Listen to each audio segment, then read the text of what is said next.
Ẹ kú dédé àkókò yìí gbogbo olólùfẹ́ ìkànnì Jígí Alára kẹrìnlélógún tí ó kalẹ̀ sí ìlú Ìbàdàn. Ilé tí a ti ń kọ ìròyìn tí a ti ń sọ ìròyìn bí àkọlé ìtàn tó jẹ́ wípé Pẹ̀lúmi Sódùduwà ní gbogbo ọ̀rọ̀ tí ó ń jáde ní ẹnu àwa. Ẹ̀yin olùgbọ́ wa, a dúpẹ́ fún bí ẹ ṣe kúkú ń bá wa kálọ ní gbogbo ìgbà. Ojú tẹ̀sí fi ń wò wá kò ní fọ́, etí tẹ̀sí fi ń gbọ́ wa kò ní dì. Ajíbọ́dé Emmanuel Olúwatómọ̀ náà ní orúkọ títí èmi. Ẹni mọ́kànlélógún kú nínú ìjàmbá ọkọ̀ ilé ẹ̀kọ́ ní Uganda. Ìbànújẹ́ ńlá ti bo orílẹ̀-èdè Uganda lẹ́yìn tí ọkọ̀ akẹ́kọ̀ọ́ kan ṣe ìjàmbá tí ó sì fa ikú ẹni mọ́kànlélógún pẹ̀lú ọmọ ilé ẹ̀kọ́ 20 àti àgbàlagbà kan.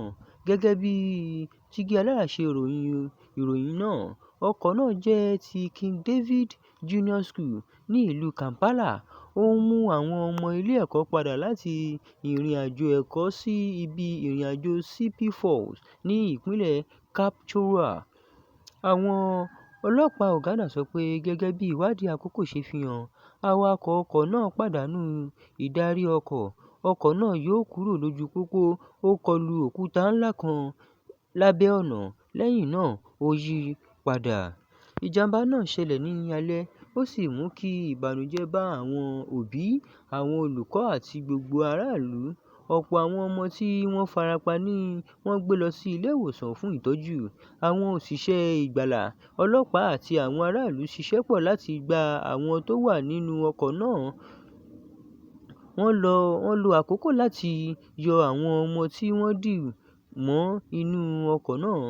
Àwọn aláṣẹ jẹ́rìí pé ènìyàn 21 ló pàdánù ẹ̀mí wọn. Wọ́n tún sọ pé ọ̀pọ̀ àwọn ọmọ àti àwọn àgbàlagbà míì farapa, wọ́n sì ń gba ìtọ́jú ní ilé ìwòsàn náà.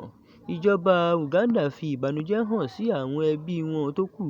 Wọ́n ránṣẹ́ ìtùnú sí gbogbo ilé ẹ̀kọ́ àti àwọn òbí tí ìṣẹ̀lẹ̀ náà kàn. Àwọn ọlọ́pàá ti bẹ̀rẹ̀ ìwádìí láti mọ ohun tó fa ìjàmbá náà. Wọ́n ní wọ́n fẹ́ mọ̀ bóyá ìṣòro èrò, ìyára ọkọ̀ tàbí àwọn ìdí mìíràn ló fà á. Amòye lórí ààbò ojú ọ̀nà sọ pé ọkọ̀ ilé ẹ̀kọ́ gbọdọ̀ máa gba àyẹ̀wò dáadáa kí ó tó kó àwọn ọmọ. Wọ́n tún rọ àwọn awakọ̀ pé kí wọ́n máa wakọ̀ pẹ̀lú ìṣọ́ra, pàápàá ní àwọn ojú ọ̀nà tó le. Ọ̀pọ̀ àwọn aráàlú Uganda ti fi ìbànújẹ́ wọn hàn lórí ayélujára. Wọ́n ń gbàdúrà fún àwọn tó farapa àti àwọn ìdílé tí wọ́n pàdánù àwọn ọmọ wọn nínú ìṣẹ̀lẹ̀ burúkú yìí. Títí di àsìkò tí à ń ṣàkójọ ìròyìn yìí, àwọn aláṣẹ sọ pé ìwádìí ṣì ń lọ. Wọ́n sì ní wọ́n máa túbọ̀ fi ìlànà tuntun sílẹ̀ láti mú kí ọkọ̀ ilé ẹ̀kọ́ máa rìn pẹ̀lú ààbò. Ní ìparí, ìjàmbá yìí tún jẹ́ ìrántí pé ààbò ojú ọ̀nà jẹ́ ojúṣe gbogbo ènìyàn. Ọ̀pọ̀ ènìyàn sì ń retí pé ìgbésẹ̀ tuntun yóò dín irú ìṣẹ̀lẹ̀ ìbànújẹ́ báyìí kù ní ọjọ́ iwájú.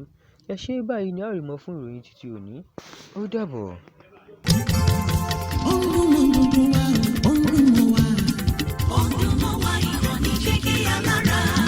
Jígí Alára ìkànnì ìlú mọ̀ọ́dúnrún ẹsẹ̀. Ọdúnmọ́ wa ìkànnì Jígí Alára. Ètò tó fún ni lóye, ètò tó wà ní lọ́yẹ̀ wà ń bẹ̀. Ọdúnmọ́ wa ìkànnì Jígí Alára. Ìròyìn lóríṣiríṣi tàbí mọ́ bó ṣe ń lọ láwùjọ. Ọdúnmọ́ wa ìkànnì Jígí Alára. Ìkànnì Jígí Alára. Jígí